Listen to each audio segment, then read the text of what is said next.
For most of history, people didn't trust money. They trusted gold. Not because it was shiny, not because it was beautiful, but because it survived. Thousands of years before stock markets existed, before banks, before governments printed money, gold was already there. Empires rose and fell. Currencies were created and destroyed, but gold never disappeared. It never needed a promise. It never needed a central authority. Its value came from scarcity, durability, and trust earned slowly over centuries. That is why gold became money long before money became paper.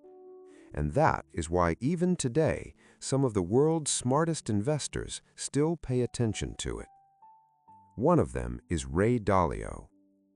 Dalio believes we are not living through a normal economic cycle, not a temporary slowdown, but a structural shift, a moment in history where the rules that worked for decades begin to break.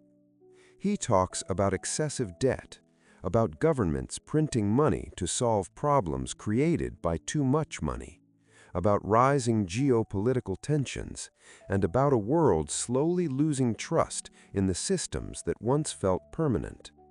When trust erodes, capital moves. This is what Dalio calls capital wars. Not wars with weapons, but wars over where wealth is stored. Stocks depend on growth. Bonds depend on trust. Currencies depend on governments. Gold depends on nothing. That is why Dalio recommends holding more gold than usual, often around 10 to 15% of a portfolio. Not to get rich fast, but to stay protected. Gold is not an investment designed to impress. It doesn't produce cash flow. It doesn't promise innovation. It simply preserves value when everything else becomes uncertain. And uncertainty is no longer theoretical. Around the world, we see rising debt levels, political polarization, military conflicts, trade tensions, currency devaluations. History shows that when systems become unstable, people return to what they trust.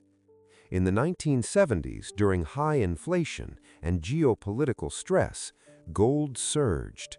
After financial crises, gold was rediscovered again and again.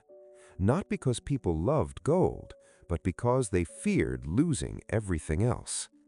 This is the key idea many investors miss. Gold is not about optimism. It is about realism. It assumes that not all futures will be smooth, that not every promise will be kept, that stability is fragile. Gold doesn't make you wealthy in good times, it keeps you alive in bad ones.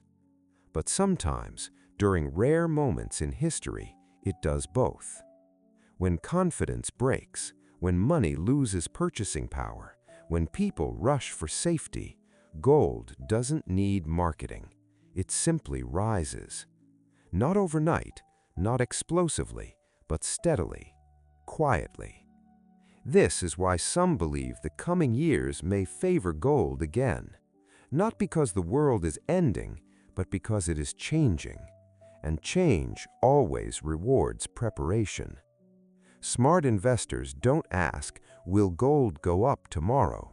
They ask, what happens if everything else goes wrong? Gold is not a bet on chaos. It is insurance against arrogance. The belief that this time is different, that debt doesn't matter, that money can be printed without consequences. History disagrees. Ray Dalio studies history for a reason, because patterns repeat.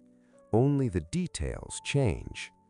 Gold has seen every version of this story before, and it is still here. That is why gold doesn't need to be exciting. It just needs to be owned at the right time for the right reason. Because real wealth is not built by chasing returns.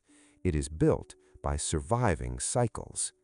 And sometimes the most boring asset becomes the most important one.